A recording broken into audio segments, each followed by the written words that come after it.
Tes. Assalamualaikum warahmatullahi wabarakatuh.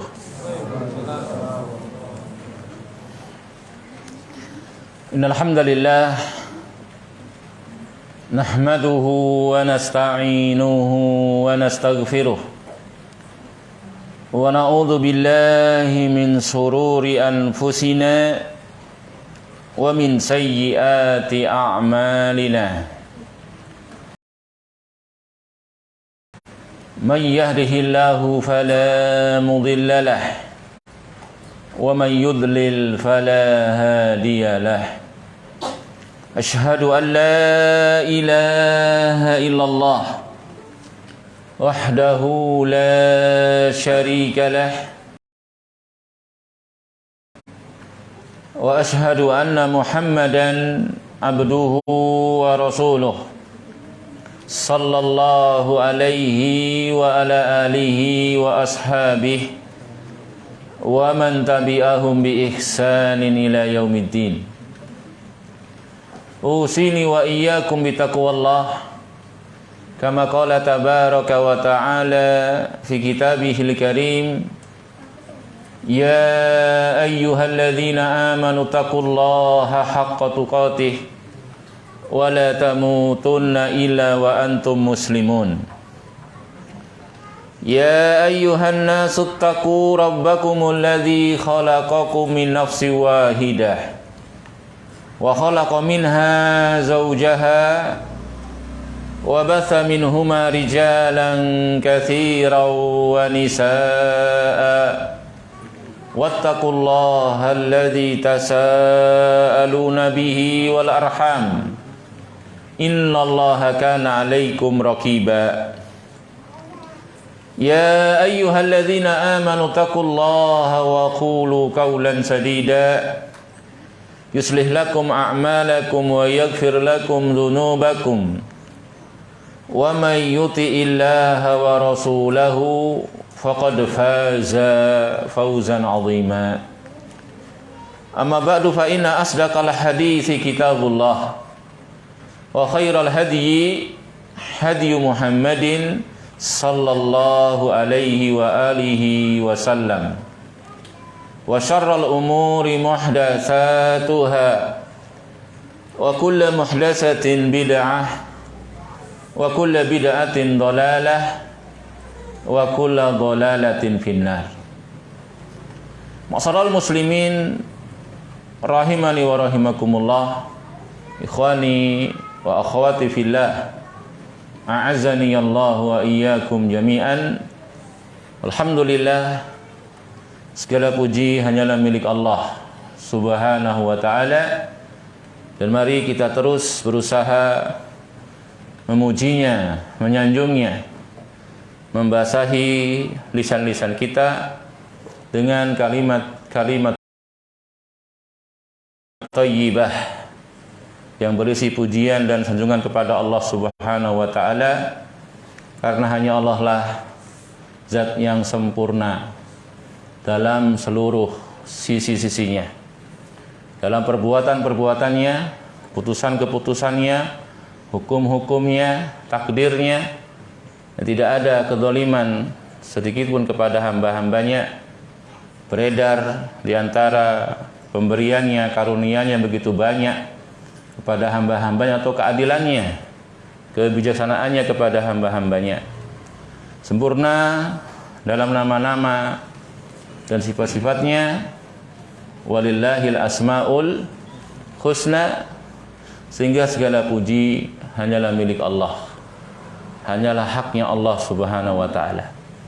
Kesempurnaan, toh ada kesempurnaan pada makhluk, itu juga dari Allah, karunia dari Allah Subhanahu wa ta'ala. Makanya makhluk pun ketika dipuji, disanjung, dikembalikan pujian dan sanjungan kepada Allah yang telah memberikan kesempurnaan tersebut. Dan juga segala puji hanya milik Allah karena limpahan nikmatnya, karunia-Nya yang tidak pernah putus, tidak pernah berhenti, yang kita sekali-kali tidak akan pernah bisa menghitung-hitung nikmat-nikmat Allah Subhanahu wa taala. Wa in ta'uddu nikmatallahi la tuhsuha.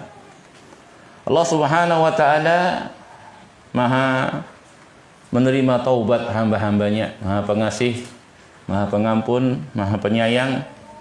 Hamba-hambanya yang salah, yang keliru, dosa, Allah sangat cinta. Allah merahmati kalau hamba tersebut mau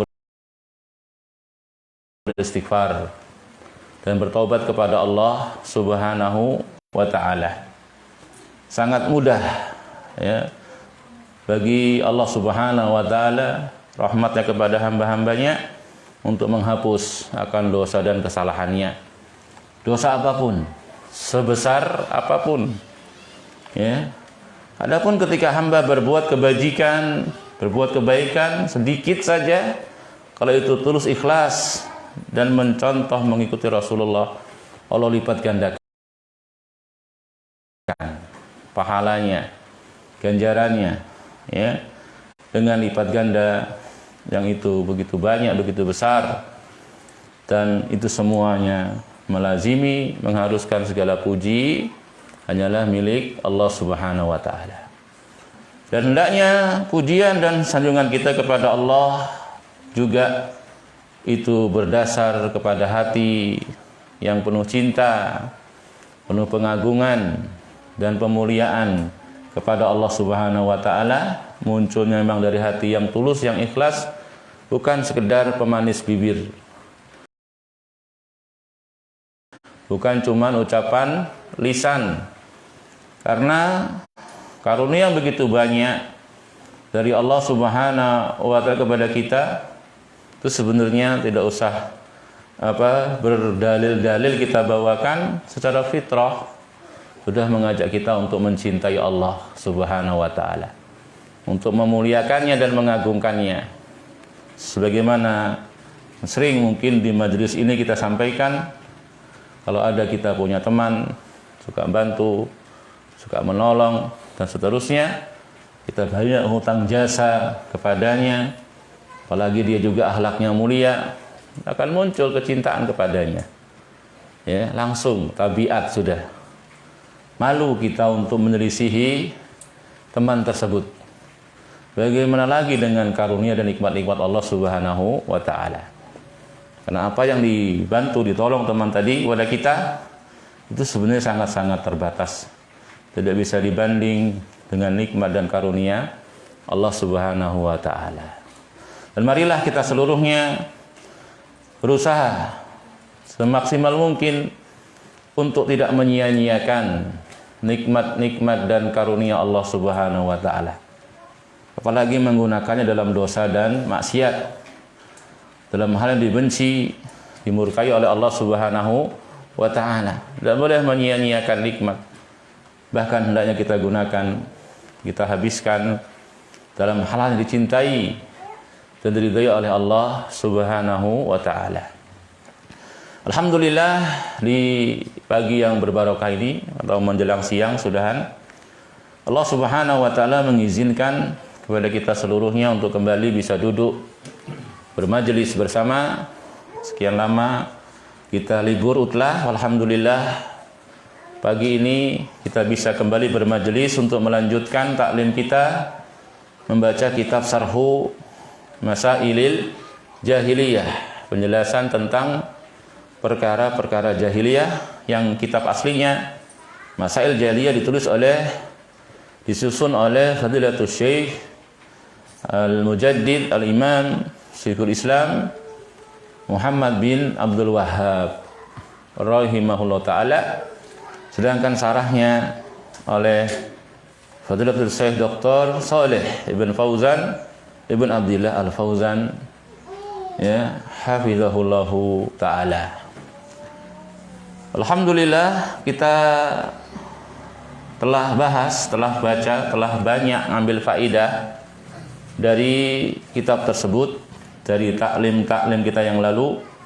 Dan terakhir kali dari taklim kita telah menyelesaikan al-mas'alatu sadisah, Perkara yang ke-6, berhujah, beralasan dengan orang-orang yang terdahulu dari bapak-bapaknya, nenek moyangnya, dengan tanpa melihat kepada dalil, dengan tanpa melihat kepada dasar ya, yang ada di atasnya bapak-bapaknya atau nenek moyangnya. Ini perkara jahiliyah yang ke-6. Dan itu alhamdulillah sudah kita bahas ya. Insyaallah pertemuan kita kali ini langsung saja al-mas'alatu sabi'ah. Perkara jahiliyah yang ke-7.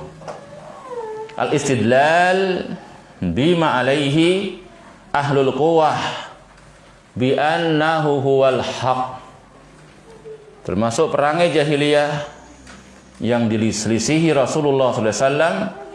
Mereka ahlul jahiliyah berdalil akan sesuatu itu hak dengan kalau sesuatu itu bersama dengan ahlil quwah, orang-orang yang kuat ya, kuat dalam hartanya, kuat dalam dunianya, orang-orang yang cerdik, pandai ya, orang-orang yang memiliki kekuasaan, kerajaan, orang-orang yang memiliki status sosial tinggi.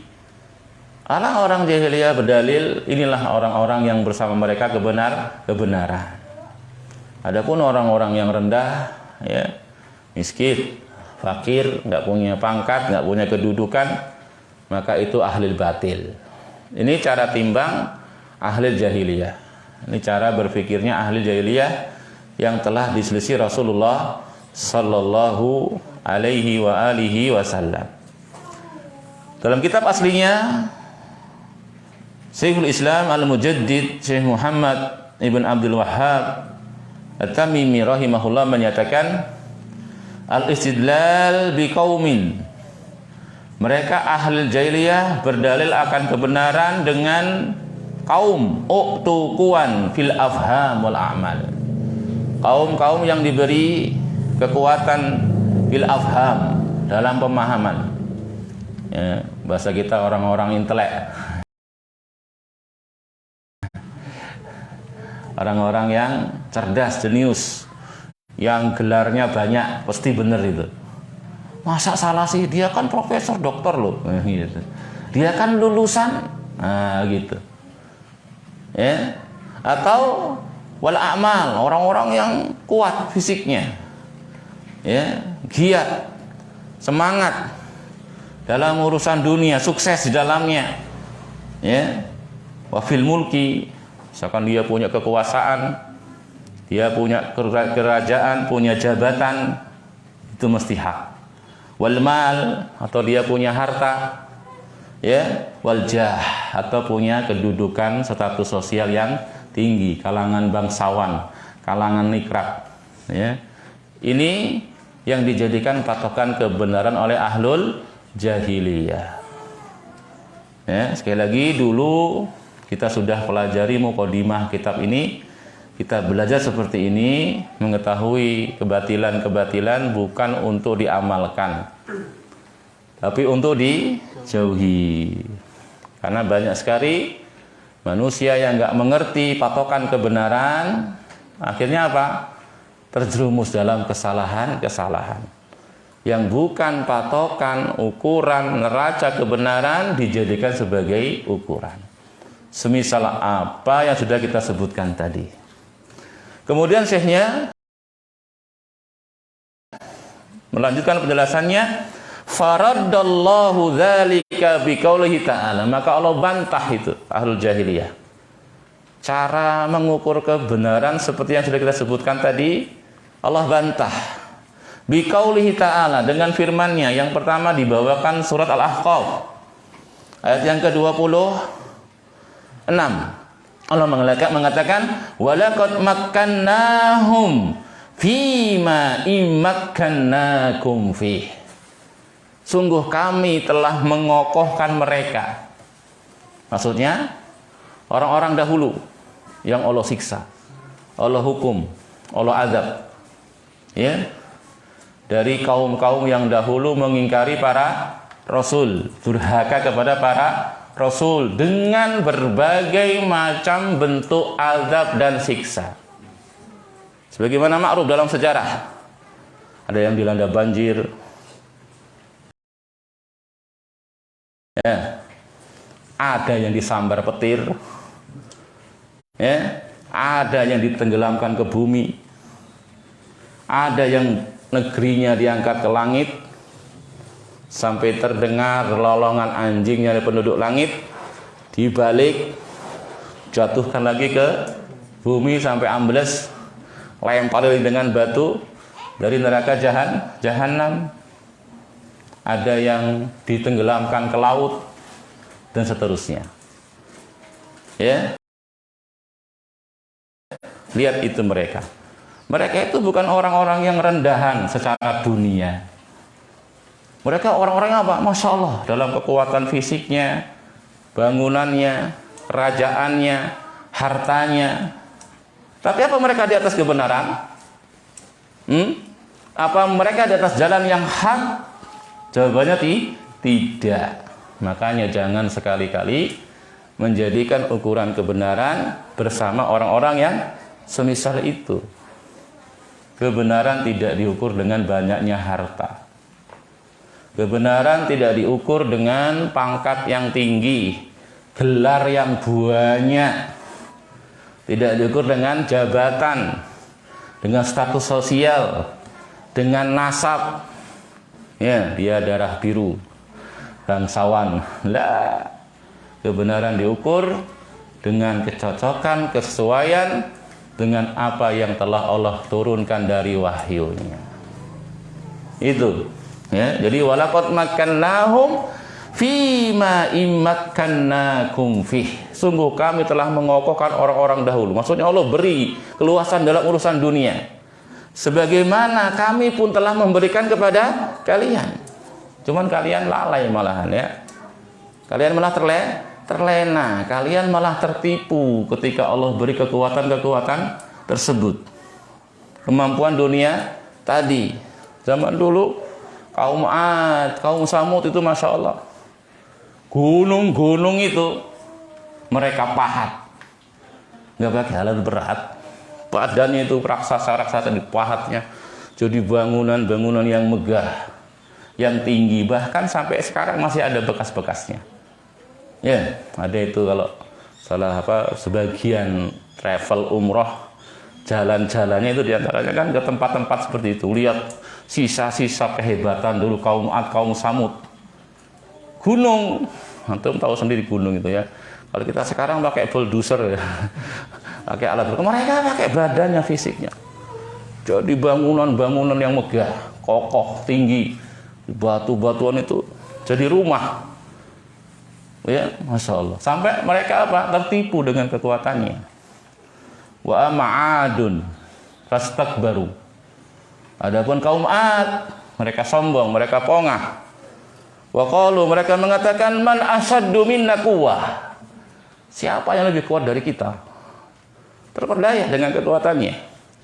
Allah bantah, awalam yarau annallaha alladzi khalaqahum huwa asyaddu minhum quwwah. Loh, apa mereka nggak lihat? Mereka nggak ngerti siapa yang beri kekuatan kepada mereka? Allah, ya. Allah yang telah menciptakan mereka tentu lebih kuat. Ya, pemberi kekuatan tentu lebih kuat daripada yang diberi kekuatan tersebut. Oh, enggak Korun? Hah? Nah, ketemu? Belum, tapi masyhur. Karun. Karun Indonesia, Arabnya Korun. Biasa orang Indonesia ya. Kok jadi Kak? Abdul Qadir, Abdul Qadir. Ya, harta itu Masya Allah. Wa inna ma fatihahu latanu bil usbati ulil quwwah. Sungguhnya kunci-kunci gudangnya, bukan hartanya, kuncinya. Atau tahu kunci kecil, kunci-kunci gudangnya dikumpulin, nggak kuat diangkat sekelompok orang yang kuat. Kuncinya itu bukan hartanya. Kurang apa dia urusan dunia? Sampai pernah keluar dia memamerkan sebagian dari yang Allah berikan kepadanya, sampai tertipu orang-orang yang bodoh, yang ahli dunia. Katanya, ya, sungguh Qarun diberi walahu hazzun azim, bagian yang sangat besar dari dunia. Mereka berangan-angan, duh seandainya saya jadi Qarun. Orang-orang ahli dunia, orang-orang yang berilmu, yang mengerti hakikat dunia, mengerti hakikat kebenaran, menasihati kaum-kaum tadi. Jangan tertipu dengan harta bendanya. Itu nggak ada gunanya. Kalau hanya sekedar untuk dunia. Dunia untuk dunia nggak ada gunanya. Dunia baru berguna kalau dunia itu untuk akhirat. Makanya orang nasihat kepada Qarun, wala tansa nasibaka minad dunya fa ahsin kama ahsanallahu ilaik wabtaghi fi ma ataqallahu daral akhirah wala tansa nasibaka minad dunya fa ahsin kama ahsanallahu ilaik. Hei Qarun, ya, carilah dengan yang kamu miliki dari dunia itu akhirat. Ya, wala tansa nasibaka minad dunya. Tapi ya jangan lupa dengan bagian dari dunia. Nikmati silahkan dunia itu. Makan, minum, tempat tinggal yang nyaman, yang luas. Ya, kendaraan yang nyaman, nggak mogok-mogok terus. Nikmati, tapi jangan lupa dunia. Tujuan pokoknya akhirat. Wa ahsin kama ahsanallahu ilaik. Berbuat baiklah kepada manusia yang lain sebagaimana Allah sudah berbuat baik kepadamu. Tapi dia pongah, dia sombong, dia lupa diri. Dia mengatakan innama utituhu, ya, minal ilmi min ilmin indi. Ini aku dapatkan karena ilmu yang ada padaku. Sombong dia dengan kekuatan ilmunya, kecerdikan, cari celah-celah usaha, bisnis, gitu. Sekolah sudah sarjana SE ya, sarjana ekonomi. Ini karena saya memang ahlinya di sini, pintar bisnis. Lupa kalau itu semua karunia dan pemberian Allah. Belum lama saya dengar ceramah Ustaz Irwandi. Kata Ustaz Irwandi, harta dunia itu Allah berikan sekehendak Allah kepada hamba-hambanya tanpa melihat keahlian, pendidikan, kecerdasan. Murni pemberian dari Allah. Kalau nggak percaya, antum melihat teman-teman antum dulu ketika sekolah. Mungkin ada antum melihat, ini mah orang bodoh di bawah saya gitu ya. Ya kalau enggak, dulu di kelas ternyata dia orang kaya sekarang gitu, subhanallah. Atau ya kayak gitu aja kiri. Padahal kita kan itu orang bodoh itu. Dulu di sekolah itu lah jadi lo-loan teman-teman. Ternyata dia orang kaya sekarang gitu, miliarder. Antum apa? Ribuaner. Uangnya enggak sampai miliar, ribuan aja. Bukan jutawan juga. Enggak ada pengaruh itu pinternya antum itu. Allah beri, semata-mata pemberian dari Allah. Itu Satrawani bilang begitu. Maka bersyukur kepada Allah. Jangan lupa, jangan sandarkan kepada pinternya kita, usaha kita, kerja kita, dan seterusnya. Kufur nikmat itu namanya. Katakan seperti yang dikatakan Sulaiman alaihissalam. Siapa yang bisa ngalahin Sulaiman? Yang diberi kerajaan yang gak ada lagi orang setelahnya punya kerajaan seperti dia. Ya, ketika didatangkan sehingga Ratu Bilqis di hadapannya, dia mengatakan hadza min fadli rabbi. Hadza min fadli rabbi, ini adalah karunia dari Rabbku. Liyabluwani aashkuru am akfur. Untuk menguji aku, apakah aku kafir, kufuri nikmat tersebut, atau aku bersyukur. Ini Sulaiman dipuji. Qarun, innama utituhu ala ilmin indi. Hanyalah aku dapatkan ini semua karena ilmu yang ada di siku. Jauh beda. Dunia sekedar untuk dunia, celaka, sia-sia, nggak ada gunanya. Dunia baru itu nikmat kalau untuk akhirat. Itu nggak melalaikan. Maka nggak masalah untuk jadi orang kaya ya. Kalau ada orang bahas zuhud nggak boleh kaya, salah pembahasannya itu. Keliru. Bukan itu maksudnya zuhud nggak boleh kaya. Antum kaya, silahkan. La ba'sa bi. Rasul mengatakan nggak mengapa orang jadi kaya. Yang penting dia bertakwa. Yang penting dia bertakwa. Dengan takwanya dia bingkai harta kekayaannya berfaedah, bermanfaat. Bisa jadi dia pahala yang terus mengalir. Umur panjang yang kedua dia punya. Orangnya sudah mati, tapi bangunan masjidnya masih ada. Asramanya yang untuk santri masih ada. Ya, mushaf yang dia wakafkan masih ada. Sumur bor yang dia kan masih ada untuk bersuci, untuk wudhu kaum muslimin. Ya, tanaman, kebun yang dia wakafkan terus bermanfaat. Orangnya sudah mati tapi pahalanya terus ngalir. Itu loh dunia untuk akhirat. Jangan sekali-kali antum punya dunia sekedar untuk dunia. Ya, jadi nggak masalah jadi orang kaya. Zuhud bukan berarti fakir, miskin, gembel, dekil afdakumal, yang rapi, yang masya Allah kayak Sulaiman tuh loh. Tapi dia zuhud. Zuhud nggak Nabi Sulaiman tuh? Antum berani bilang nggak zuhud Nabi Sulaiman? Kalau Sulaiman nggak zuhud, siapa lagi yang zuhud di dunia ini? Sulaiman Nabi, Allah yang subhanahu kerajaannya. Ya, Balqis itu Ratu Bilqis masuk ruangan, ngangkat bajunya itu, dikiranya air, padahal ruangan dari kaca, terbuat dari kaca, sehingga kayak ada air. Diangkat betis, kelihatan betisnya. Ya, ini bangunan dari kaca. Tapi dia seorang yang apa? Zuhud. Dunia cuman di tangan. Dunia cuman di tangan. Hati makmur dengan akhirat. Jangan sampai dunia yang di hati antum. Makmur hati dengan dunia. Akhirat yang di tangan. Itu jadi korban tuh akhirat nanti ini. Untuk kepentingan-kepentingan dunia. Yang di hati akhirat. Dunia yang di tangan. Kayak Abu Bakar itu loh. Infakkan semua gitu. Tapi gak mampu antum kayak gitu ya. Atau kayak Umar, separuh. Subhanallah. Kalau Abu Bakar habis diinfakkan datang lagi duitnya. Dia saudagar, atau diinfakkan ya habis dah. Walau alam kapan lagi datangnya. Makanya antum lihat sirahnya dan ngukur diri, jangan bergaya. Nanti antum malah futur, nggak pernah taklif lagi. Kemarin infak banyak betul, kok udah nggak pernah nongol taklif lagi nih. Jadi kan dia nggak ngukur diri, nggak ngerti sirah lengkapnya. Dia sirah lengkapnya. Nah, kita mencontoh para sahabat, walaupun kita nggak mungkin kayak sahabat. Mungkin nggak gitu? Nggak mungkin, cuma kita contoh.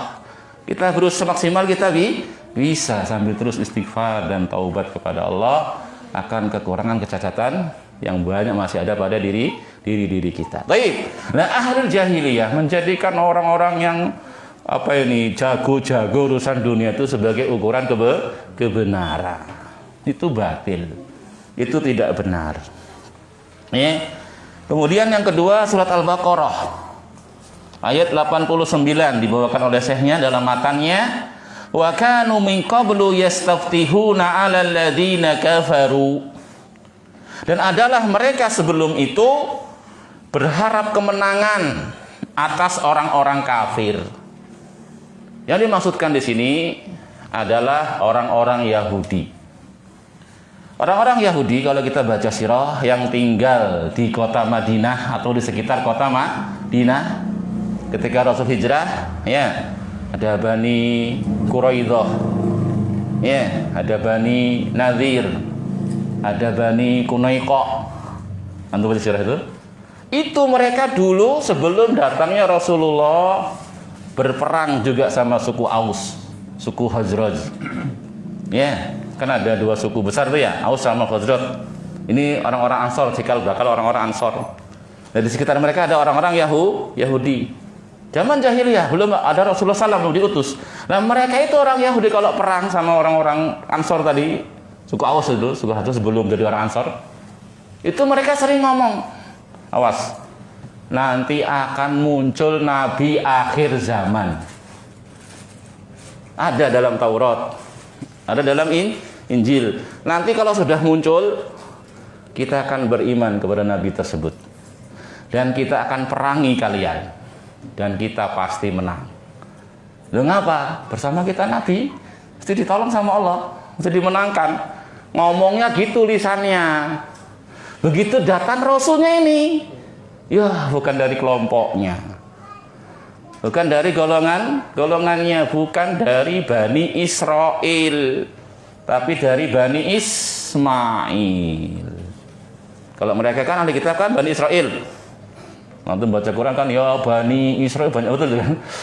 Itu ahli kitab. Adapun Nabi Muhammad itu dari Bani Ismail. Israel itu Yakub, bapaknya Yusuf. Ya, Yakub, Ishak, Ibrahim. Dari istrinya Sarah. Kalau Nabi Muhammad dirurut-rurut terus sampai Ismail bin Ibrahim, dari istrinya Hajar. Ada Bani Israel, ada Bani Ismail. Keturunan Nabi Ibrahim, nabi-nabi, rasul-rasul. Maka dia disegelari dengan Abul Anbiya. Di antara gelar Nabi Ibrahim, Abul Anbiya, bapaknya para nabi. Karena nabi-nabi setelahnya itu kebanyakan dari keturunan Ibrahim. Mungkin Bani Israel, mungkin Bani Ismail. Lah Bani Israel tadi beriman kepada Musa, diantaranya kepada Isa, Taurat dan Injil. Di situ sudah tertulis, ada kabar. Bahkan Nabi Musa, Nabi Isa sudah mengabarkan juga kepada mereka akan munculnya Nabi akhir zaman. Ini jadi maksud apa ini? Wakanu, ini orang-orang ahli kitab maksudnya. Dan adalah mereka maksudnya ahli kitab. Min qablu, sebelum diutusnya Rasulullah sallallahu alaihi wasallam, yastaftihun. Yastaftihun itu berharap kemenangan. Ya, nanti kita akan mendapatkan fathah, penaklukan. Alal ladzina kafaru, menghadapi orang-orang kafir. Ya. Apa itu kisahnya tadi sudah kita kisahkan. Mereka sudah punya ilmu. Ya, akan munculnya nabi akhir zaman, bahkan sudah janji-janji sama orang kafir. Kalau muncul nanti kita beriman, ya bersama nabi. Tadi kita perangi kalian dan kita pasti menang. Coba sekarang lihat, yang pinter kayak gini, ahli kitab itu kan pinter berarti kan ya?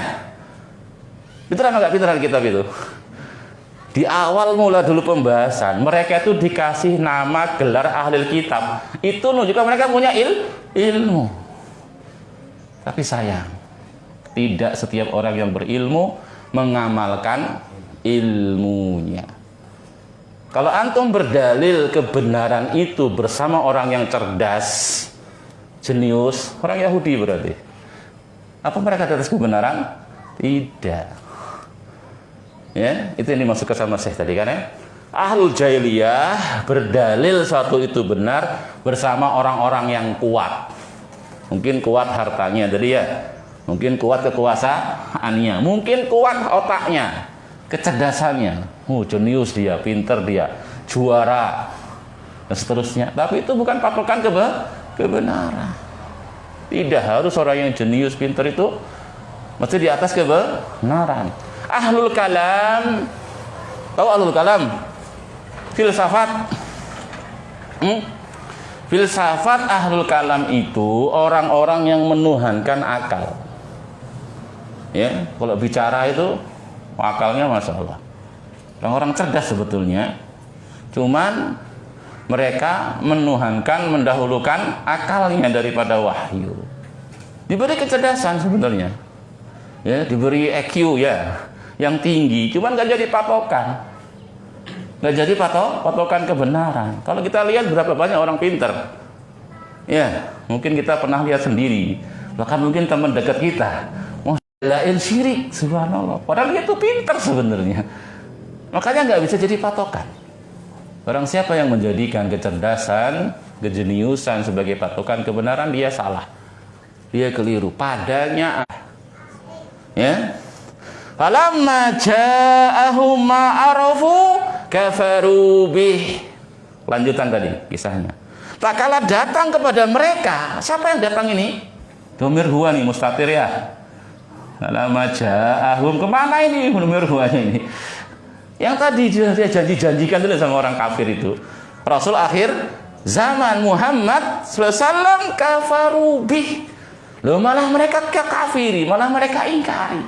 Nah, katanya mau beriman sama Rasul tadi. Ya, Masya Allah, kejadiannya berbalik 180 derajat. Orang-orang Aus ini, Khazraj, ya, ketika mereka haji ke Mekah, apa ada haji Pak? Ada. Rasul belum diutus itu sudah ada ibadah haji. Kemarin pembahasan yang kemarin, ya, taklid sama orang-orang yang dahulu kan dibahas sama Syekhnya. Harusnya orang Arab itu taklidnya sama Ibrahim, sama Ismail. Ya, kalau mau benar-benar ngikutin nenek moyang, cuman sayang mereka. Yang ditaklidi bukan yang para nabinya, bukan nenek moyang aslinya Ismail bin Ibrahim. Orang-orang belakangannya itu apa? Amr bin Luhai al-Khuzai itu yang dulu kita kisahkan ya. Sebab rusaknya orang-orang Arab. Pemimpin mereka yang sudah masa yang lama dari Ibrahim. Jadi mereka asalnya di atas milah Ibrahim tadinya. Rusak gara-gara Amr bin Luhai al-Khuzai. Masih ada bekas-bekasnya, diantaranya haji. Ada haji mereka itu. Ada musim haji. Jadi dari pedalaman pada datang ke Mekah. Nah, orang-orang Aus ini khususnya ketika mereka haji, dengar kabar Muhammad diutus. Nabi akhir zaman, kata mereka, oh ini yang kata orang Yahudi itu loh, ini yang bilang mereka itu. Ayo kita dahului orang Yahudi, gitu mereka bilang. Ayo kita dahului orang Yahudi, mau cari Rasul mereka. Sampai ketemu Rasul, mereka kemudian benar tanya-tanya, mereka yakin benar seperti itu kabarnya. Segera mereka beriman. Sampai terjadilah Bai'atul Aqobah. Itu orang-orang Aus, itu orang Khazraj. Awalnya sedikit, musim haji berikutnya datang lebih banyak lagi. Ya. Mereka baiat sama Rasulullah. Bahkan mereka ketika itu sudah bilang sama Rasul, ya Rasul, kalau sekarang ini kamu perintahkan kita untuk nyerbu itu orang-orang kufar Quraisy itu di tenda-tenda mereka, kita serbu sekarang. Nggak usah khawatir Rasul, kita biasa perang itu. Biasa orang Aus itu biasa perang, bahkan itu perang saudara itu kan masih satu nenek moyang ini sebenarnya. Cuman perang saudara dendam kusuma sampai puluhan tahun itu turun temurun. Biasa mereka perang. Ketika Baitul Aqobah jumlah mereka masih sedikit. Mereka sudah bilang itu sama Rasul. Kalau kamu izinkan kita serbu mereka, kita serbu sekarang. Orang-orang kufar Quraisy itu. Rasul bilang belum diperintah. Ya, belum diperintah, masih masa lemah nih, dhaif kaum muslimin. Akidah belum lurus, jumlah masih sedikit. Ya, yang lucu orang-orang belakangan ini katanya fase Mekah, bicaranya jihad. Lucu. Rasul belum ada jihad dengan pedang. Ada jihad tapi dengan Quran, dengan ilmu, dengan bayan di Mekah.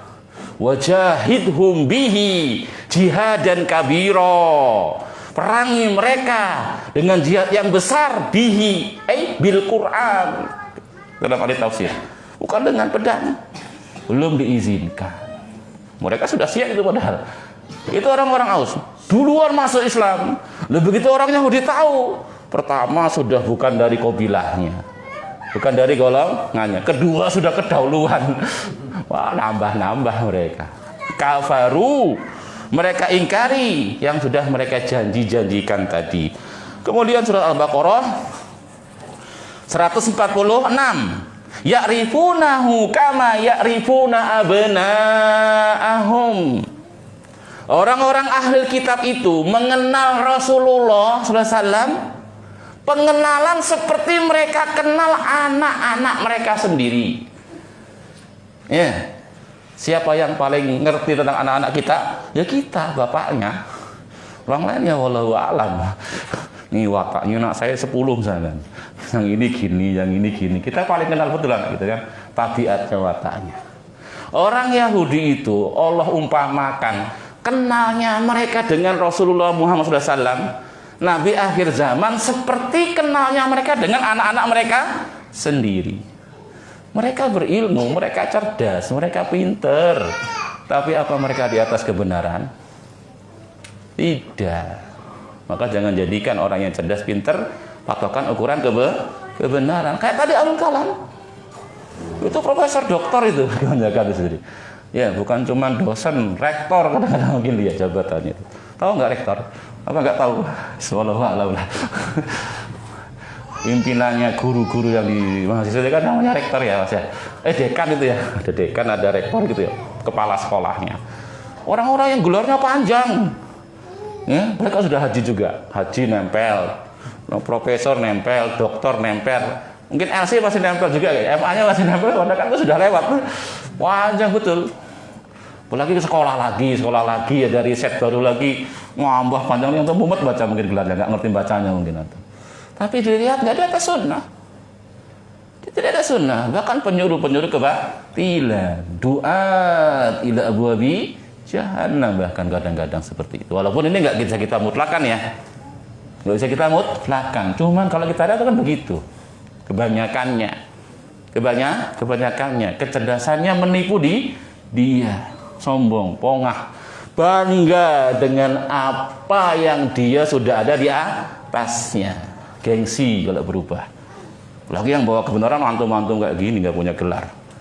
Anak kemarin sore, anak ingusan mau nasihati saya, SD aja nggak tamat, itu tadi ada dibilangnya, mau bantah-bantah saya. Bahasa Arab aja nggak bisa. Itu bisa senjata mereka itu. Dan itu bukan patokan. Abu Jahal pintar bahasa Arab nggak? Abu Jahal pintar bahasa Arab nggak? Pakar. Tapi kan nggak jadi patokan juga. Tapi jangan jadi alasan itu nggak belajar bahasa Arab ya.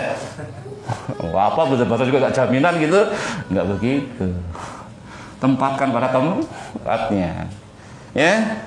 Baik, jadi ya'rifunahu kama ya'rifuna abna'ahum. Mereka mengenali Rasulullah seperti mereka mengenali anak-anak mereka sendiri. Bahkan saya pernah baca ucapan para ulama juga, bahkan mereka itu lebih kenal Rasulullah daripada anaknya. Apa?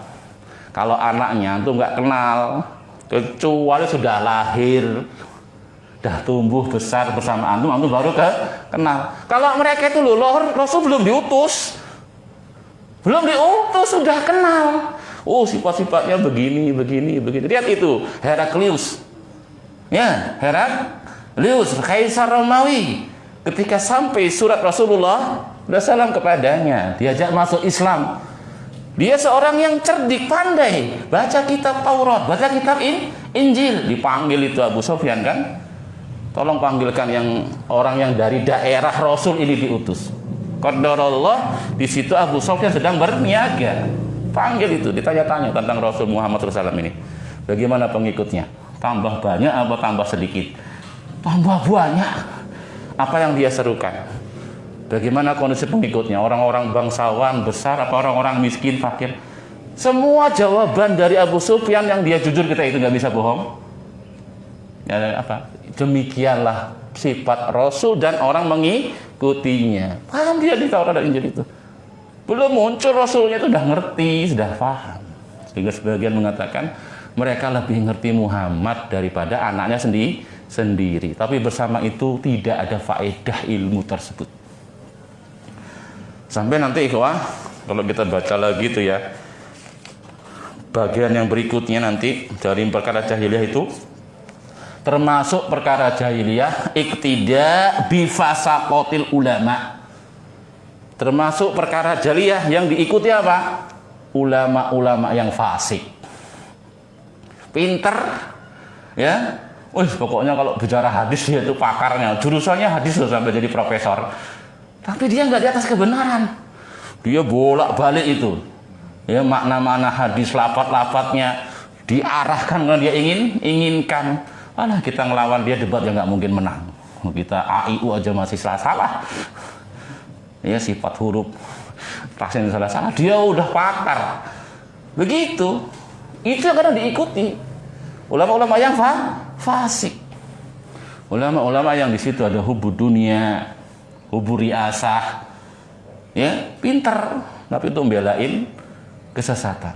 Karena dia punya bagian di situ dari dunia. Udah kadung jadi ketua umum gimana ini? Udah kadung jadi itu punya saham di situ dia besar. Kalau dibantah ya dipecat, dia keluar nanti. Susah saya dunianya nanti. Gak dihormati lagi, gak dimuliakan lagi. Ini yang diikuti. Masya Allah. Itu termasuk apa nanti? Perkara jahiliyah. Ya, makanya itu juga bukan patokan. Nanti ada di perkara yang ke-9 nanti dibahas di situ. Kita masih perkara yang ke-7. Baik. Itu penjelasan dalam matan. Ya, dari Syekhul Islam Al-Mujaddid Syekh Muhammad Ibn Abdul Wahhab rahimahullah. Sekarang kita baca penjelasan dari Dr. Shalih Fauzan hafizahullah. As-Sarhu, penjelasan. Min masail jahiliyah, termasuk perkara jahiliyah, annahum, bahwasanya mereka yastadilluna, berdalil, berhujah, beralasan, annama kana alaihi aqwiya, bahwasanya apa yang ada di atasnya al-aqwiya jamak taksir dari qawi. Qawi kuat, aqwiya orang-orang yang kuat. Ahlul jaliyah berdalil bahwasanya apa yang ada di atasnya orang-orang yang kuat, minan nas, dari kalangan manusia, wa ashabil jah, orang-orang yang punya kedudukan. Jah itu kan status sosial, pangkat, ya, kemuliaan. Wa ashabiz zakat, orang-orang yang punya kecerdasan, jenius. Annahu huwal haq, bahwasanya apa yang mereka tadi ada di atasnya, itulah dia kebenaran. Loh, itu bapak itu aja gak ngikuti kamu loh, malah bantah kamu. Masa kamu betul? Memang kamu sekolahnya di mana? Di sini aja kok, gak kemana-mana. Kayak gitu aja kok enggak? Ya bantahin dokter, profesor gitu. Itu model-model jahiliyah sebenarnya enggak gitu. Cuman kadang enggak sadar. Makanya tadi kita bahas di awal mula dulu, pentingnya kita belajar perkara jahiliyah. Kadang-kadang kita terjerumus di dalamnya enggak merasa. Makanya kita belajar keburukan bukan untuk diamalkan, tapi untuk kita menjaga diri kita. Jangan sampai terjatuh di dalamnya. Makanya dulu kita sampaikan pepatah, nggak kenal maka nggak sayang separuh. Separuhnya lagi apa? Nggak kenal maka nggak benci. Kita cintanya setengah mati sama dia. Walaknya 100%, bahkan lebih, plus. Belum tahu dia orang itu, kok ngerti ya berbalik. Ya, kayak orang kebanyakan cinta sama dunia. Apa dulu kita jelaskan dunia itu perumpamaannya?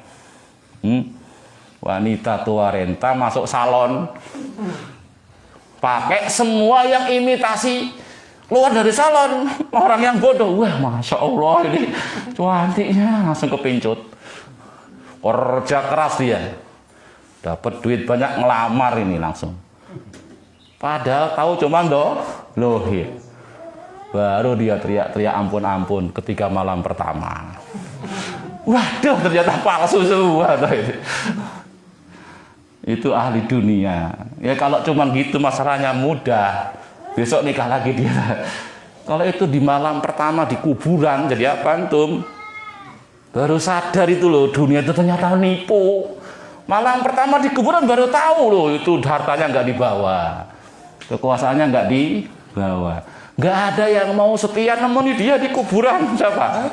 Istrimu yang kamu belain itu, anakmu, handai tolanmu, pendukung-dukungmu, lah nggak ada yang mau. Yang nemeni kamu amal-amalmu, amal-amal nemenin kamu di situ. Baru dia teriak-teriak diazab di situ sama malaikat yang ngadab kuburnya. Pengen balik ke dunia udah nggak ada gunanya. Ini, jadi bukan cuma nggak kenal maka nggak sayang, nggak kenal maka nggak benci. Maka kenali hakikat sesuatu secara sebenarnya, sehingga kita bisa memberikan wala ataupun barok cocok pas sesuai dengan kondisinya. Jangan kayak orang Syiah. ngaku cinta sama Ali, tapi di atas kedustaan. Ali yang berhak jadi khalifah setelah Rasul itu. Dolim itu Abu Bakar sama Umar itu. Dia nggak ngerti. Cinta dia dibangun di atas ini. Harusnya Ali yang dapat wahyu, Jibril salah alamat. Cinta dia tegak di atas ini. Nanti di hari kiamat dia baru tahu rasa. Ternyata nggak seperti yang dia ilmui. Nah, kalau antum sudah jatuh cinta bener, nggak tahu aslinya, antum jadi bonci setengah mati. Ya, tadi loh. Ketika belum malam pertama, cinta antum pol. Begitu malam pertama, bencinya pol di situ. Karena hakikatnya nggak seperti apa? Zahirnya tadi. Baru ngerti kita, oh ternyata imitasi semua. Yang menul-menul itu ternyata cuma apa tumbukan apa ditumpuk-tumpuk di tempat-tempat tertentu. Dikiranya wah, begitu dibuka semua orang pertama kan ya. Walah palsu semua, atau udah peot, udah reot ternyata dia. Baru tahu rasa dia. Taib. Anahu wal haq fahadahu wa dhabit indahum lima'rifatil haq. Itulah dia ahli jahiliyah, menjadikan patokan kebenaran bersama orang-orang yang kuat. Kuat tadi ya, dalam harta, kedudukan, pangkat, otaknya, kecerdasannya, IQ-nya. Itu bukan patokan. Ya, baik. Annahum yanduruna finnas. Mereka ahlu jahiliyah melihat manusia, memandang manusia. Ya. Wa makana alai ahlul quwwah. Apa yang ada di atasnya orang-orang yang kuat, wal mal, orang punya harta, wa tarfi, orang yang punya kemewahan, wal jah, yang punya kedudukan, punya pangkat, i'tabaruhu wal haq. Mereka mengukurnya itulah dia kebenaran. Wa makana alaihi du'afa wal fuqara ya'tabirunahu batilan. Dan apa yang ada di atasnya orang-orang yang lemah, orang-orang fakir, orang-orang miskin, mereka menganggapnya apa yang mereka di atasnya tadi merupakan kebatilan. Hadhihi halu ahlil jahiliyah. Dan itu kalau kita lihat sekarang, masya Allah, ya, kalau yang datang orang kaya kan, masya Allah dimuliakan, suruh duduk di depan, kalau ngomong didengerin pendapatnya. Datang ini punya gelar, sekolahnya jauh-jauh, ya, gelarnya panjang, dimuliakan. Jadikan patokan kebenaran. Duduknya di depan, suruh ceramah, segala macam. Tapi orang-orang yang nggak punya dunia ini, nggak punya kekuatan, diremehkan betul. Walaupun mereka itu orang yang bertakwa. Walaupun mereka di atas sunnah, nggak dianggap. Inilah ahli jahiliyah. Ya, dunia telah menipu mereka. Wa hadzal dhabitu batil. Kata Dr. Shalih Fauzan, ini patokan batil. Fa innallaha azza wa jalla akhbara anil umami sabiqati kafirati annaha kanat alal quwwah. Maka sesungguhnya ya, perkara jahiliyah ini batil, patokan mereka ini batil. Mengapa? Karena Allah telah menghabarkan dalam Quran tentang umat-umat yang dahulu, kafirah, yang kafir, yang ingkar kepada para rasul. Di mukadimah kita kata dia, yang diazab, disiksa loh, dengan berbagai macam bentuk azab dan siksa. Annaha kanat alal quwwah. Itu umat-umat dahulu tadi, itu mereka di atas kekuatan. Wa annaha kanat ala sarwah. Mereka punya apa ya, pengaruh besar. Ya, mereka punya kekayaan, punya harta. Fi ayatin kasiratin, itu Allah kabarkan dalam ayat-ayat yang banyak, bukan cuma 1-2 ayat. Ya. Wa annahum ahlul jah. Mereka orang-orang punya apa? Kedudukan, punya kemuliaan, punya pangkat. Wa indahum zaka wa afham. Mereka punya kecerdasan. Ya, mereka punya ilmu, punya pemahaman. Lakin ma nafa'ahum dzalik. Tapi itu semua nggak bermanfaat bagi mereka. Tidak cukup untuk bisa di atas kebenaran. Ya, nggak cukup kaya. Ya, nggak cukup punya harta. Nggak cukup punya jabatan, kedudukan untuk di atas al-haq. Bahkan itu bukan sarananya, ya, bukan kemudian apa ibaratnya itu yang menyebabkan dia di atas al-haq. Ya. Makanya ikhwah, fadilah ilmu, ahli ilmu, majelis ilmu, dulu di awal mula lalu sudah pernah kita bahas, itu terbuka lebar untuk semua kalangan. Ya, semua kalangan bisa meraih fadilah ilmu, ahli ilmu, majelis ilmu. Yang penting pertama ya taufik dari Allah. Allah beri ilmu dia. Yang kedua kesungguhan dia. Doa, kerja, belajar, taklim. Wal aqibatu lil muttaqin. Hasil akhir yang baik hanya bagi orang-orang yang bertakwa. Dulu sahabat Ibnu Abbas itu punya teman-teman. Teman-teman masih kecil, mainan. Ya, yang namanya anak kecil lah, sering mainan, dolanan gitu. Ibnu Abbas nggak mau. Dia belajar, dia taklim. Begitu. Begitu sudah berlalu beberapa tahun, baru ketahuan. Ya, bagaimana sahabat Ibnu Abbas memang Allah lebihkan, dapat fadilah ilmu tadi. Ya, sehingga dia didudukkan oleh Umar bin Khattab termasuk ahli majelis, ahli musyawarahnya Umar bin Khattab, duduk bersama Muhajirin dan Ansor, orang-orang tua masuk Islam, sampai sebagian mereka itu iri. Ada apa anak ini duduk bersama kita? Jadi ahli musyawarah Umar bin Khattab. Kita punya anak banyak tuh, kenapa nggak ditunjuk juga anak saya? Kata Umar, kamu belum tahu siapa dia ini. Dia itu yang dapat doanya Rasul. Allahumma faqihu fid din wa alimhu ta'wil. Jadi di antara anak tuh Ibnu Abbas nih masuk dalam deretan ahli musyawarahnya Umar bin Khattab. Karena Umar bin Khattab dalam kepemimpinannya tidak mengambil keputusan kecuali apa? Bermusyawarah dengan Muhajirin dan Ansor, generasi awal dari para sahabat. Yang mereka punya fadilah. Bermusyawarah, ada kesepakatan di situ baru jadi keputusan pemerintahan Umar bin Khattab. Begitu. Nah, ini anak kecil ikut-ikutan duduk bersama orang-orang tua, sepuh. Apa bedanya dia dengan anak kita? Makanya Umar bertanya kepada mereka dalam kisahnya, apa itu? Surat Al-Fatah. Inilah, idza jaa nasrullahi wal fath. Ya, apabila telah datang pertolongan Allah dan sudah ditaklukkan kota Mekah. Ya. Wa ra'aitan nasa yadkhuluna fi dinillahi afwaja. Kamu lihat manusia berbondong-bondong sudah masuk agama Islam. Fasabbih bihamdi rabbika wastaghfir. Maka banyaklah bertasbih.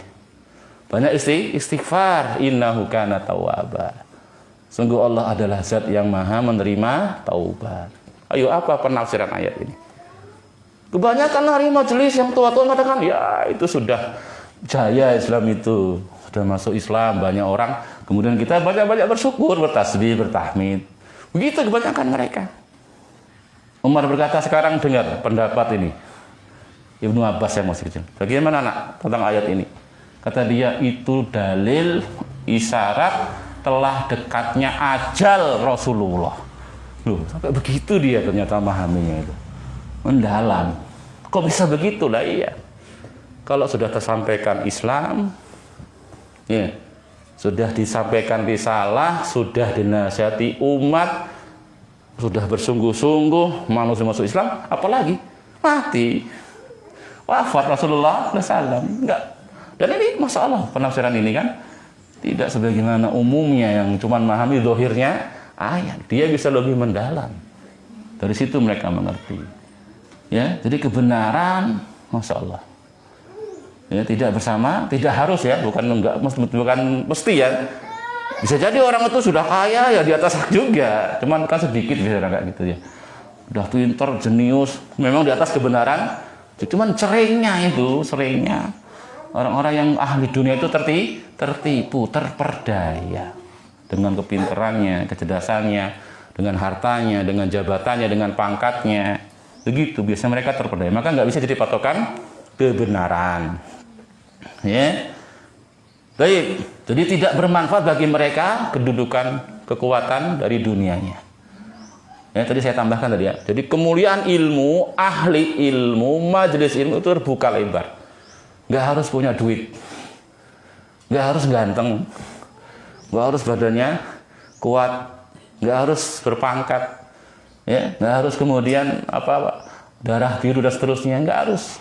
Bahkan ada ulama itu ikhwas, subhanallah, penampilannya nggak oke bener, penampilan fisiknya aja udah jelek lah mungkin gitu loh, udah jelek, bekas budak, hitam mungkin gitu ya, pendek, ya, wajahnya nggak ini, keriting gitu. Tapi orang pada datang di majelisnya, pada minta nasihat, minta fatwa, pada ngambil ilmu dari dia. Allahu Akbar. Bukan bangsawan, bukan orang kaya, bukan orang berjabat kedudukan. Ilmu yang muliakan di dia. Terbuka lebar. Tinggal antum yang sungguh-sungguh, sabar, ya. Nanti akan ngerti mereka setelah berlalu berapa waktu. Ya. Wala ta'lamunna naba'ahu ba'da hin. Wala ta'lamuna atau wala ya'lamuna naba'ahu ba'da hin. Nanti mereka ngerti setelah lewat berapa masa. Siapa yang kemudian di atas kebenaran? Siapa yang benar-benar ngerti hakikat dunia? Siapa yang kemudian meraih kesuksesan? Ya. Baik. Wa qad dzakarallahu hadza fi ayatin katsiratin. Kemudian saya mulai menyebutkan beberapa ayat yang menunjukkan ahlul quwwah di atas kebatilan. Ya. Tidak di atas kebenaran. Ahlul quwwah tidak bisa jadi patokan kebenaran. Yang pertama dibawakan di sini surat Maryam. Surat Maryam, ya, ayat yang ke 73, 74. Ya, wa idza tutla alaihim ayatuna bayyinatin. Apabila dibacakan kepada mereka ayat-ayat kami yang gamblang, yang jelas, bukti-bukti, hujah-hujah, qala alladzina kafaru lilladzina amanu, maka berkatalah orang-orang kafir kepada orang-orang yang beriman. Lucu ini ucapan ini ya. Apa kata orang kafir tadi? Ayyul fariqaini khairum maqama wa ahsanu nadiya. Mana dari dua kelompok ini, mukmin sama kafir, ya, yang lebih bagus makoma, rumahnya, wa ahsanu nadiya, dan lebih bagus tempat pertemuannya. Lah kok jadi itu yang jadi ukuran loh, bagusnya rumah, bagusnya tempat pertemuan. Subhanallah, dibacakan ayat-ayat Allah yang ini patokan kebenaran. Dia malah ngomong apa? Mana yang lebih bagus rumahnya di antara kita itu? Mana yang lebih bagus tempat pertemuannya? Pondok muka gitu aja, gubuk keripik gitu di atas kebenaran. Pondok saya dilihat tuh, wah gitu kan, megah. Ini nggak begitu Allah mengukurnya. Fasilitasnya serba, wah bukan itu jadi patokannya. Ustadz itu loh nggak terkenal, nggak punya gelar. Ustadz saya nih di sini, gelarnya banyak. Itu bukan patokan, bukan patokan kebenaran. Lulusan, bahkan lulusan Madinah saja nggak jadi patokan sebenarnya ya. Jadi patokan nggak? Apa semua lulusan Madinah masih di atas sunnah? Itu profesor, doktor itu malah jadi gembongnya ahli bid'ah. Padahal dia tulisannya tentang Syekhul Islam, bantai kuburiyun, ya, dan yang semisalnya. Sampai sini balik lagi jadi ahli bid'ah. Profesor, doktor, antum kok debat sama dia nggak menang, walaupun sudah ngaji sejak dulu. Tapi ya bukan patokan kebenaran. Subhanallah. Maka Allah bantah. Faqala ta'ala raddan alaihim. Dalam ayat yang ke-74-nya Allah bantah, wa kam ahlakna qablahum min qarnin.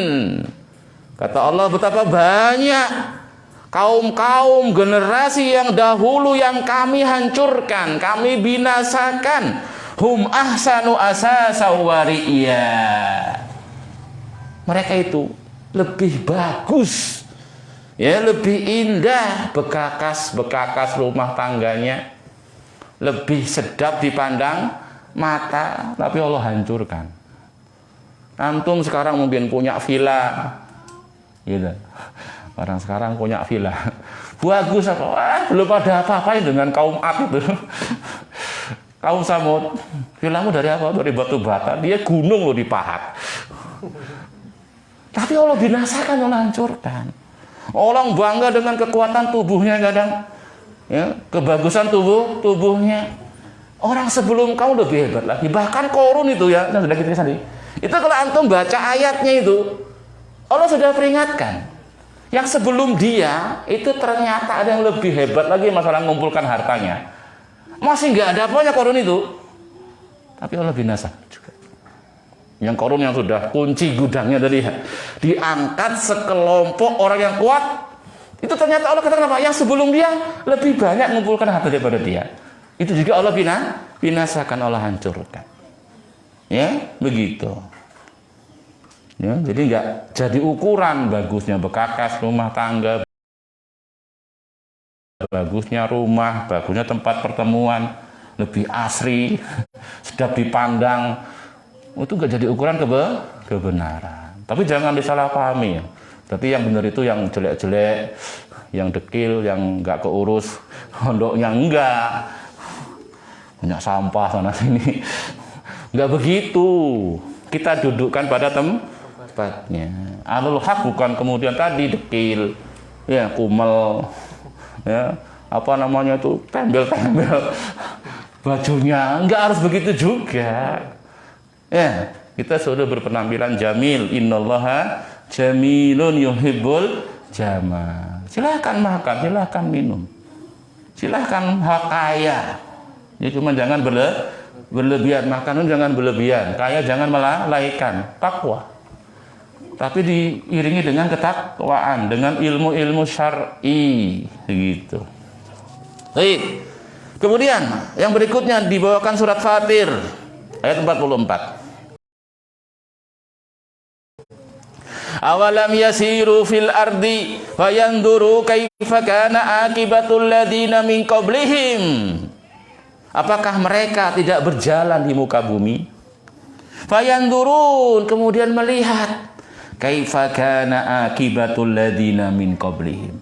Bagaimana hasil akhir orang-orang yang dahulu yang menentang para rasul, yang durhaka kepada para rasul. Wa kanu asadda minhum quwwah. Orang-orang dahulu lebih dahsyat lagi kekuatannya. Jadi kalau antum jalan-jalan pelesiran itu jangan cuma jalan-jalan pelesiran toh. Ambil ibrah, ambil pelajaran. Baru nanti antum benar-benar cerdas, benar-benar pinter. Jadi ke laut, ke pantai, air terjun, sampai luar angkasa. Itu kalau cuma sekedar wah, melihat indahnya, bagusnya tok, tapi nggak sampai kepada ketundukan, kepatuhan, tauhid yang telah menciptakannya, antum nggak ada gunanya jalan-jalan tadi berarti. Sampai ke bulannya itu nggak ada gunanya. Ya, harus sampai tingkatan antum itu meyakini dengan tadi bukti-bukti penciptanya cuma satu, penguasanya cuma satu, pengaturnya cuma satu, dan dia maha sempurna dalam perbuatan-perbuatannya, dalam ciptaannya. Ini tok saja nggak cukup, karena itu cuma rububiyah juga, belum beda sama orang musyrik. Harus sampai tingkatan ketundukan, kepatuhan kepada Rabbul Alamin tadi.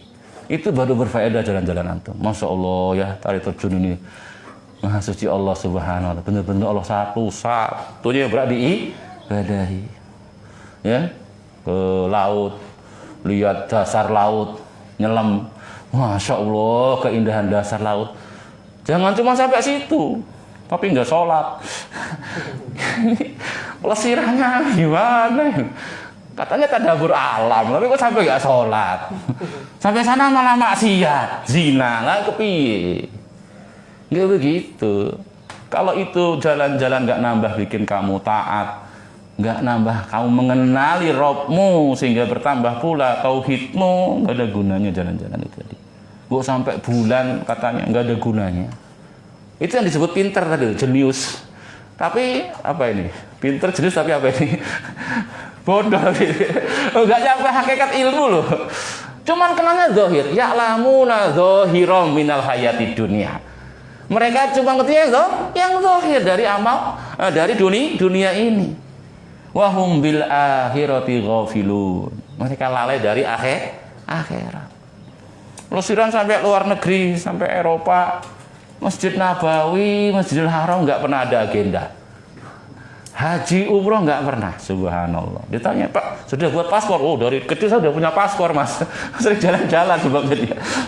Subhanallah. Kemana Pak? Ke Singapura, ke Jepang, Kanada, negeri-negeri kafir yang dia kunjungi. Nah, nggak pernah umroh toh Pak? Belum pernah Mas, ya subhanallah. Oh, Muslim padahal itu. Muslim, kuat dia subhanallah. Tapi bodoh dia, jahil, nggak ngerti. Padahal sekali sholat di Masjid Nabawi, berapa pahalanya?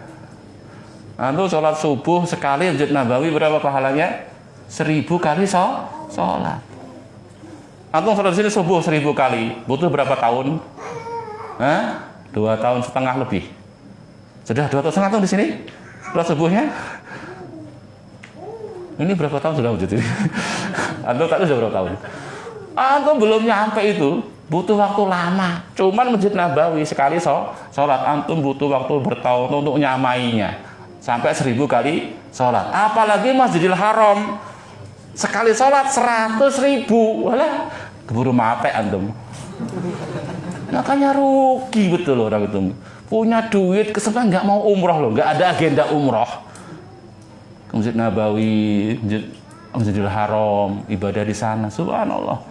Air Zam-Zam, ya, nggak ada ke sana, adanya ke tadi negeri-negeri kafir. Bukan nambah taat, bukan nambah pahala, nambah dosa, nambah semakin maksiat kepada Allah. Ya, jadi Allah perintahkan di sini, ya, dalam bentuk tadi, apakah mereka tidak berjalan di muka bumi, guru mereka melihat apa hasil akhir orang-orang sebelum mereka yang Allah binasakan, Allah adab, Allah siksa, adalah mereka itu lebih dahsyat lagi, lebih kuat lagi dalam urusan dunia.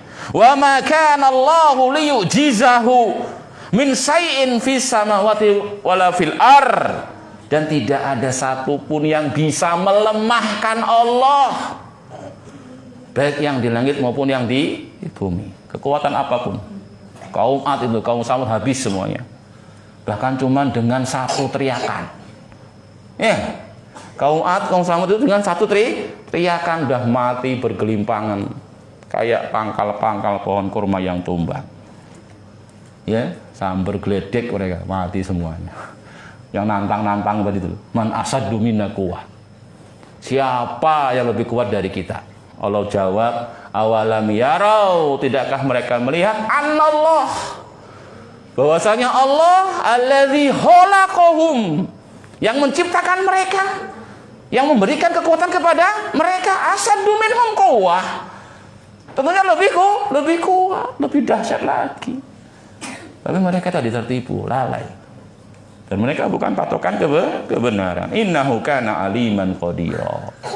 Sungguh Allah itu maha berilmu, lagi maha kuasa. Sedikit faedah penyebutan alim sama qadir. Sebelumnya dikatakan tidak ada yang bisa melemahkan Allah. Disebut alim, disebut qadir. Itu ada kaitannya dengan pembahasan. Ngapa? Tidak ada satupun di langit, di bumi yang bisa melemahkan Allah. Ya, Allah katakan dalam surat Al-Kursi, ayat kursi, ya, wala yauduhu hifdzuhuma.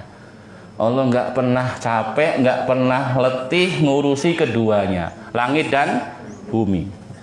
Bahkan yang lebih dahsyat dari langit dan bumi, ya, Allah punya kursi, Allah punya arasy. Bersama itu Allah nggak pernah capek, nggak pernah letih, nggak pernah ngantuk, apalagi tidur. Gak ada yang bisa melemahkan Allah. Mengapa? Ini rahasia disebutkan aliman qadiro. Karena Allah sempurna dalam ilmunya dan sempurna dalam kudrohnya. Sempurnanya kekuasaan Allah, sempurnanya ilmu Allah menjadikan gak ada satupun yang bisa melemahkan Allah. Orang itu bisa diperdaya, ya, walaupun dia kuat. Kalau bodoh, bodohnya kuat tapi bodoh dia, kalah. Ya, misalkan berkelahi, yang satunya pinter, kecil badannya, punya teknik-teknik, ini besar bodohnya, main sigap aja, main tendang, tapi nggak pakai kaidah, kalah itu yang besar.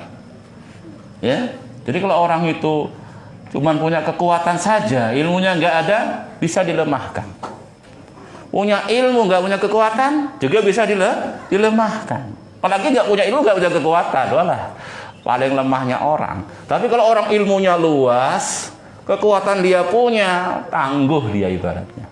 Susah dijatuhkan, susah dikalahkan. Itu manusia. Bagaimana lagi Rabbul Alamin yang sempurna dalam ilmunya, sempurna dalam kekuatannya.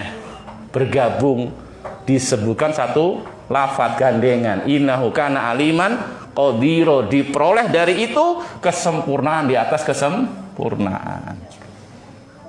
Kalau kita nyuruh antum aja dah, nih urusi masjid, alah keleleran antum gak kuat. Sampah masih mana-mana, mungkin bau, aduh. Cuma ngurusi masjid ini loh, antum sudah nggak kuat. Ya, apalagi ngurusi manusia banyak, susah ya. Kalau Allah Subhanahu mudah bagi Allah Subhanahu wa ta'ala. Nggak ada yang bisa melemahkan Allah Subhanahu wa ta'ala.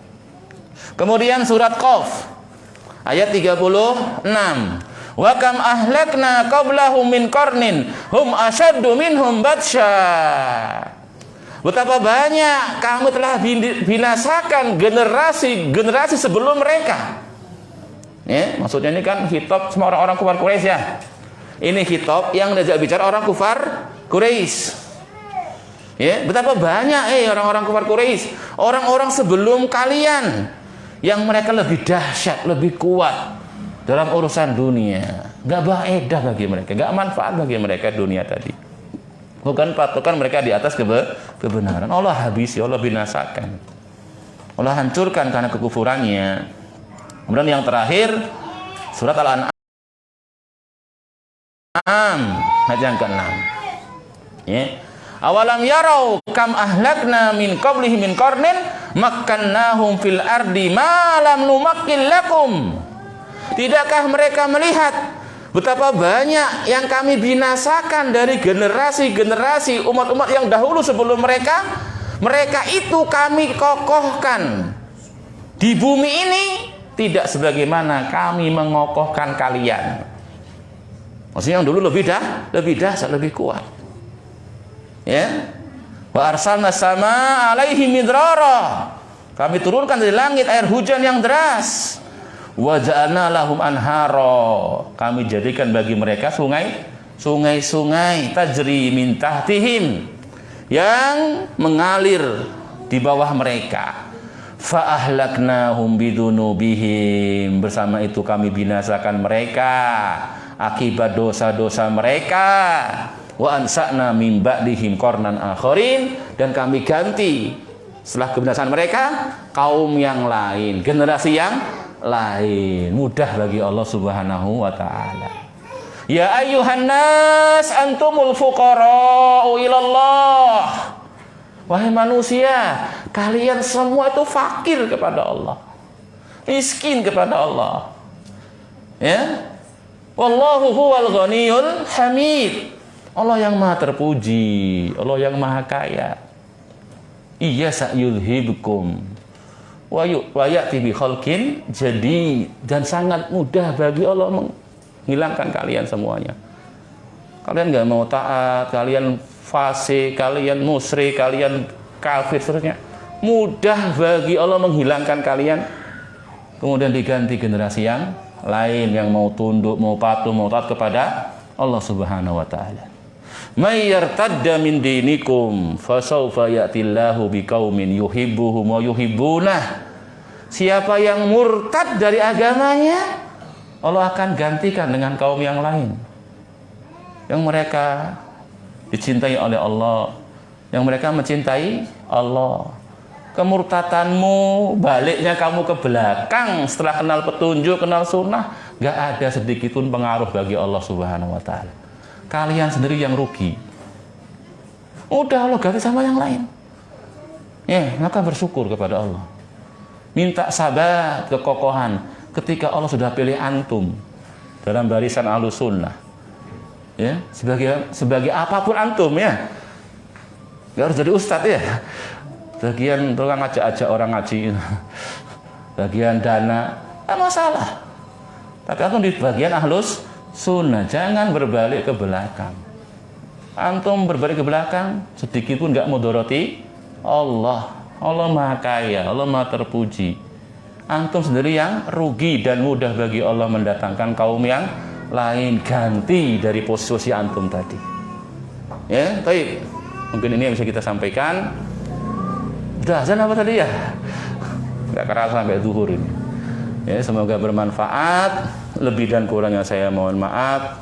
Subhanakallahumma wa bihamdika asyhadu an la ilaha illa anta astaghfiruka wa atubu ilaik. Wa akhiru da'wana alhamdulillahi rabbil alamin. Wassalamualaikum warahmatullahi wabarakatuh.